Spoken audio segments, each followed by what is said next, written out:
92.7 big FM पर आप सुन रहे हैं यादों का idiot box with Nilesh Mishra season 4। कहानियां जिनमें आप मिलते हैं खुद से।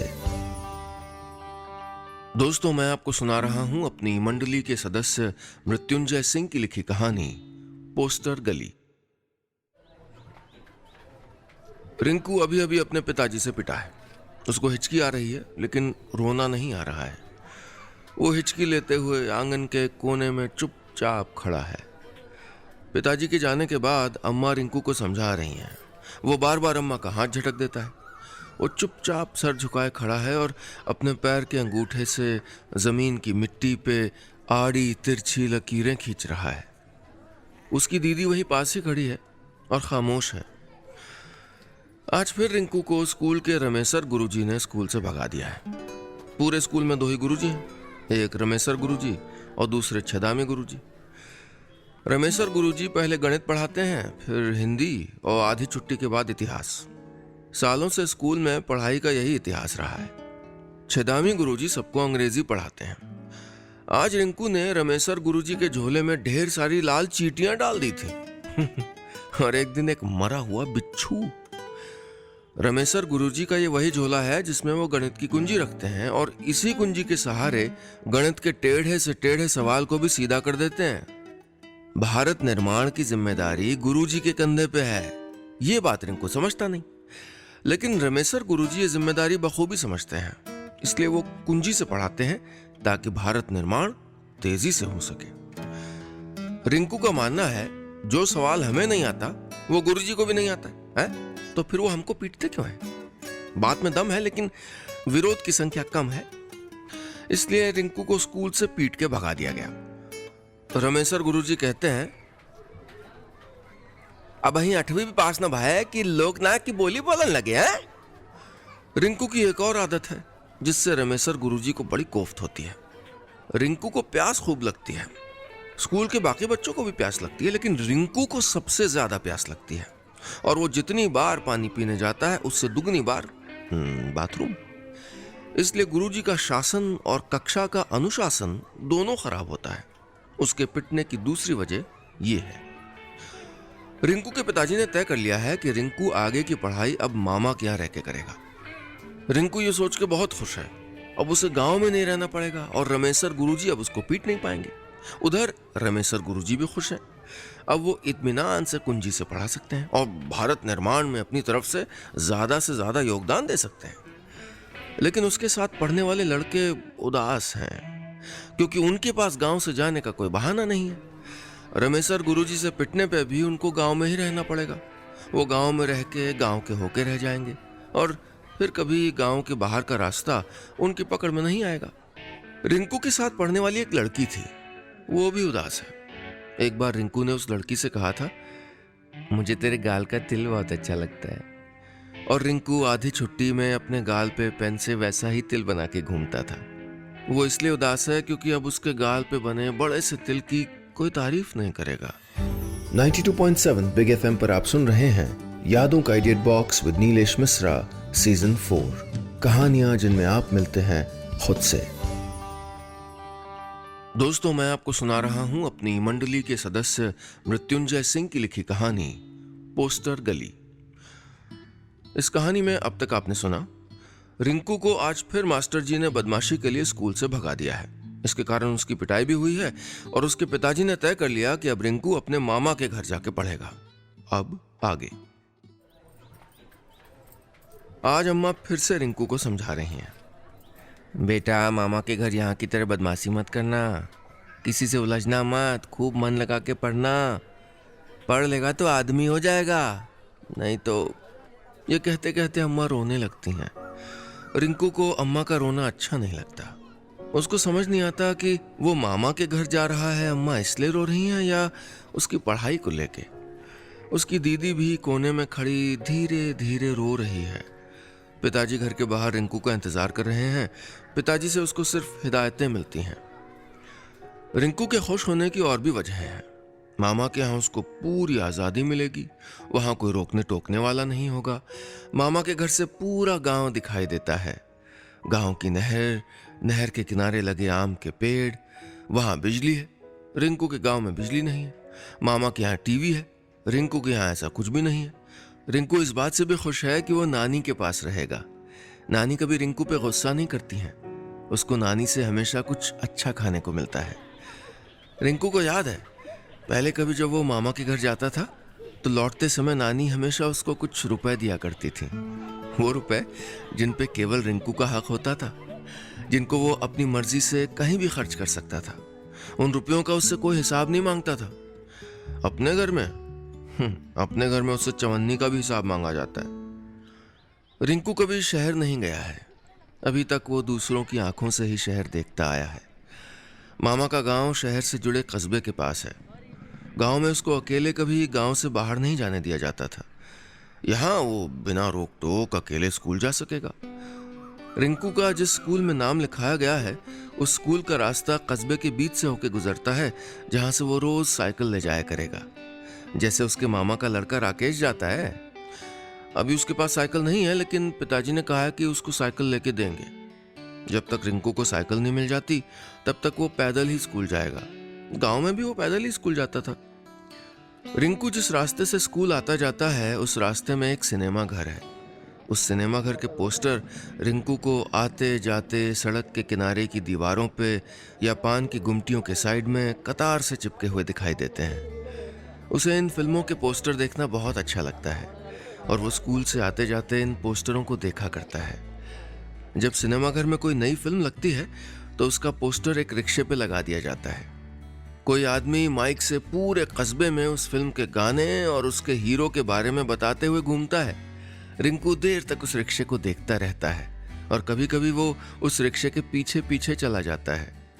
कुछ दूर के बाद वो लौट आता है, लेकिन उसका मन वैसे ही रिक्शे के पीछे पीछे दूर तक चला जाता है। 92.7 बिग एफएम पर आप सुन रहे हैं यादों का edit box with Nilesh Mishra season 4, कहानियां जिनमें आप मिलते हैं खुद से। दोस्तों, मैं आपको सुना रहा हूं अपनी मंडली के सदस्य मृत्युंजय सिंह की लिखी कहानी पोस्टर गली। इस कहानी में अब तक आपने सुना, रिंकू अपने गांव से मामा के यहाँ पढ़ने आ गया है।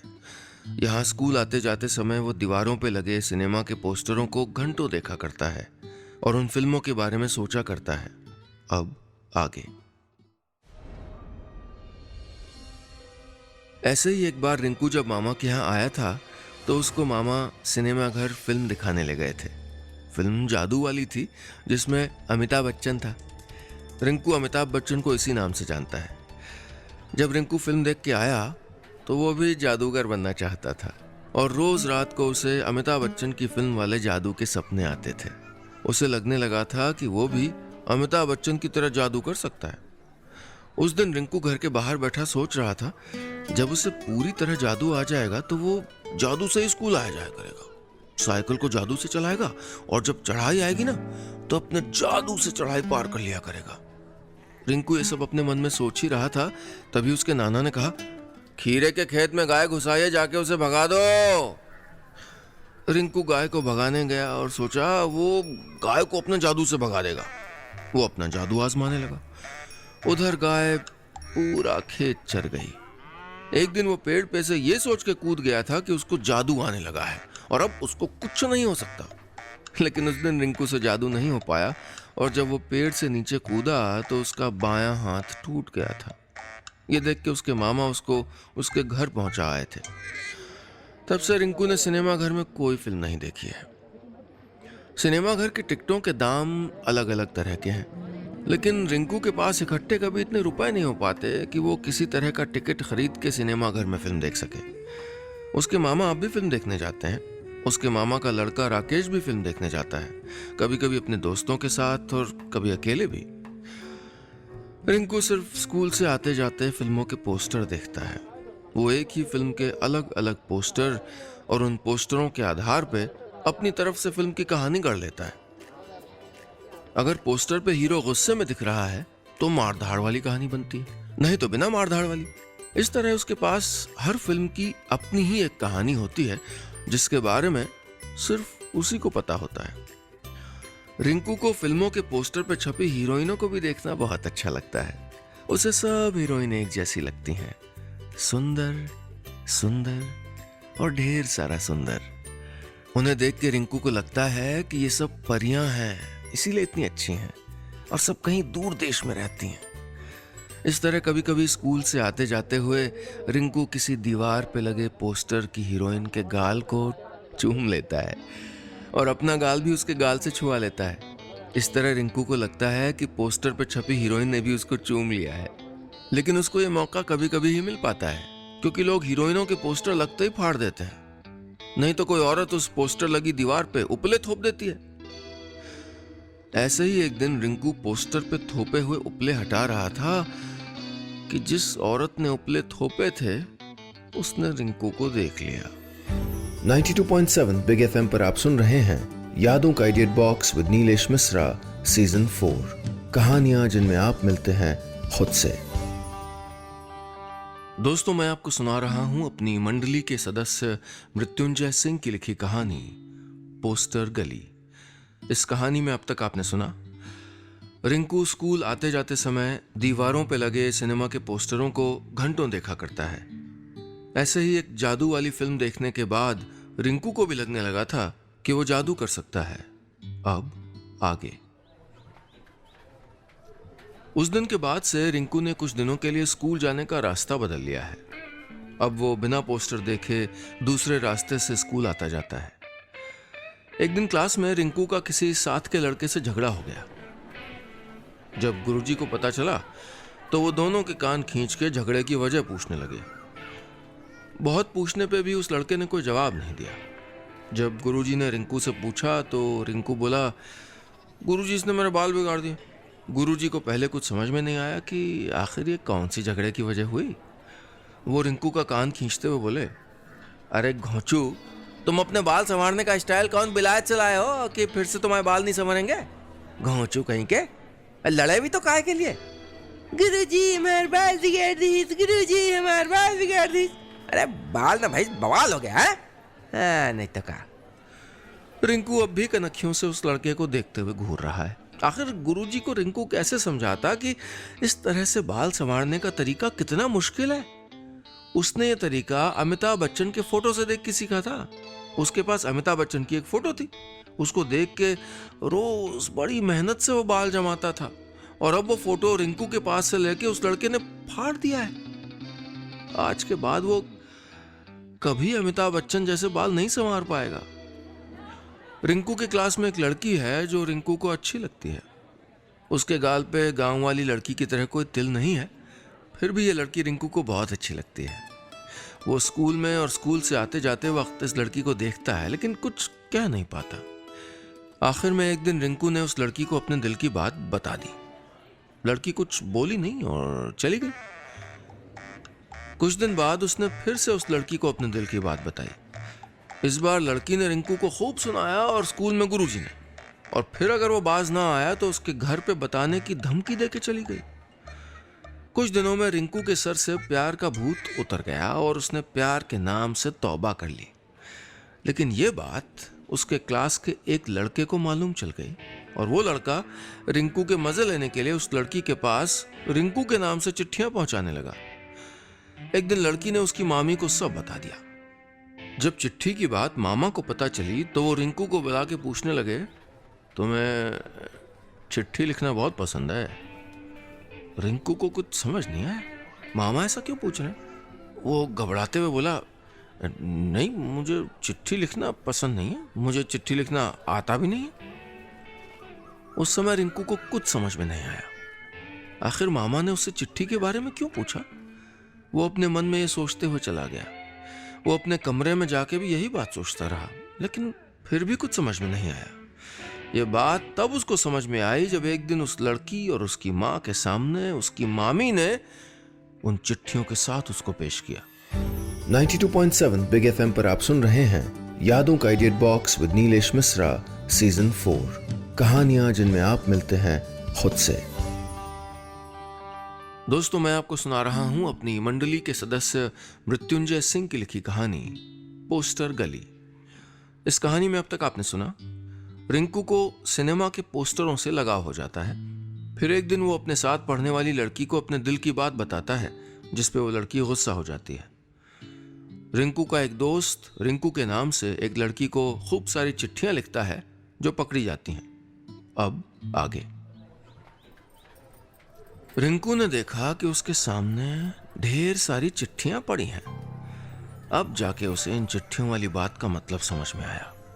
वो समझ गया कि ये सब उस स्कूल के लड़के ने किया है, वही जिससे उसका झगड़ा हुआ था। उसकी मामी उस पर गलती कबूल करने का जोर दे रही है, लेकिन रिंकू अपनी बात पे अड़ा है। वो हर बार ये कहता रहा कि ये चिट्ठियां उसने नहीं लिखी।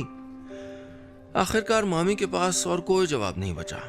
अब वो रिंकू को कुछ नहीं बोल पाई। लेकिन उस दिन से रिंकू पे नजर रखी जाने लगी। एक दिन सभी लोग मिलके मामा, मामा का लड़का राकेश, नाना भुट्टे के खेत से भुट्टा तोड़ रहे थे। रिंकू भी था। रिंकू जिस पेड़ से भुट्टा तोड़ता, पीछे से आके राकेश उस पेड़ को उखाड़ देता। जब मामा ने ढेर सारे पेड़ उखड़े देखे तो उन्होंने रिंकू की बांह पकड़ के उसको खेत के बाहर खड़ा कर दिया। मामा बुदबुदाते हुए उसको डांट रहे थे। बस रिंकू ने मामा को यह कहते सुना, राक्षस कहीं का, कोई काम ठीक से नहीं करता, जा देखो मटर गश्ती। राकेश मामा के पीछे खड़े होकर हंस रहा था। रिंकू राकेश की शिकायत करना चाहता था, लेकिन मामा की बात सुन के चुप हो गया और अपने हाथ में पकड़े भुट्टे वहीं फेंक के घर चला आया। घर में भी वो किसी से कुछ नहीं बोला और अपने कमरे में जाके सो गया। अब रिंकू को मामा का घर पहले जैसा नहीं लगता था। अब बात बात पे उसे उलाहना दिया जाता है। उसके हर काम में मीन मेक निकाला जाने लगा है। राकेश बात बात पे रिंकू पे रौब जमाता है, क्योंकि वो उसके यहाँ रहता है, उसके यहाँ का खाता है। उस दिन रिंकू के स्कूल में कोई जलसा था। राकेश एक कीमती चमचमाती शर्ट पहने है और उसके नीचे जीन्स। रिंकू के पास कोई चमचमाती शर्ट नहीं है, उसके पास जीन्स भी नहीं है। उसके पास कुल 3 जोड़ी कपड़े हैं। उनमें से 2 जोड़ी स्कूल की ड्रेस हैं, 2 सफेद शर्ट, 2 नीली शर्ट। तीसरी फुल पैंट है जो नीचे से छोटी हो गई है, और रंगीन शर्ट जो कि कॉलर के पास से उधड़ने लगी है। रिंकू अपने इन कपड़ों में से तय नहीं कर पा रहा है कि वो क्या पहने। उसके पास विकल्प का अभाव है, उसके पास हर चीज का अभाव है। उसके पास हर चीज पुरानी और अधूरी है। पुरानी किताबें, पुराने जूते। कल नानी ने राकेश से कहा था वो अपनी कोई अच्छी सी शर्ट रिंकू को दे दे, लेकिन राकेश जीन्स और चमचमाती शर्ट पहन के स्कूल चला गया था। जब नानी रिंकू से पूछती हैं कि वो स्कूल क्यों नहीं गया, तो मन ने क्या कह के रिंकू बात टाल देता है। नानी इसके आगे कुछ नहीं कहती, रिंकू भी कुछ नहीं कहता और नानी के पास से उठ के अपने कमरे में चला जाता है। अब धीरे धीरे रिंकू को लगने लगा है कि उसको यहाँ नहीं आना चाहिए था। उसको यहाँ कोई पसंद नहीं करता। मामा, मामी, राकेश सब उससे छिटके हुए रहते हैं। वो यहाँ सब पे एक बोझ की तरह है जिसको जबरदस्ती ढोया जा रहा है। 92.7 बिग एफएम पर आप सुन रहे हैं यादों का idiot box with Nilesh Mishra season 4। कहानियां जिनमें आप मिलते हैं खुद से। दोस्तों, मैं आपको सुना रहा हूं अपनी मंडली के सदस्य मृत्युंजय सिंह की लिखी कहानी पोस्टर गली। इस कहानी में अब तक आपने सुना, रिंकू को अब मामा का घर पहले जैसा नहीं लगता। यहाँ बात बात पे उस पर गुस्सा किया जाता है, हर चीज पे उसको टोका जाने लगा है। अब उसका मन यहाँ नहीं लग रहा। अब आगे। रिंकू घर में इधर से उधर हो रहा है, लेकिन उसका कहीं मन नहीं लग रहा। वो अपने कमरे में बैठे बैठे सोचने लगता है। उसको अपने पिताजी पे गुस्सा आता है, उसको अपनी अम्मा पे भी गुस्सा आता है। अब रिंकू को मामा का घर अच्छा नहीं लगता। घर की छत से दिखने वाला पूरा गांव भी अच्छा नहीं लगता। उसे अब फिर से अपना गांव अच्छा लगने लगा है। गांव वाले उसके दोस्त अच्छे लगने लगे हैं और उसका गांव का स्कूल और स्कूल के रमेशर गुरुजी।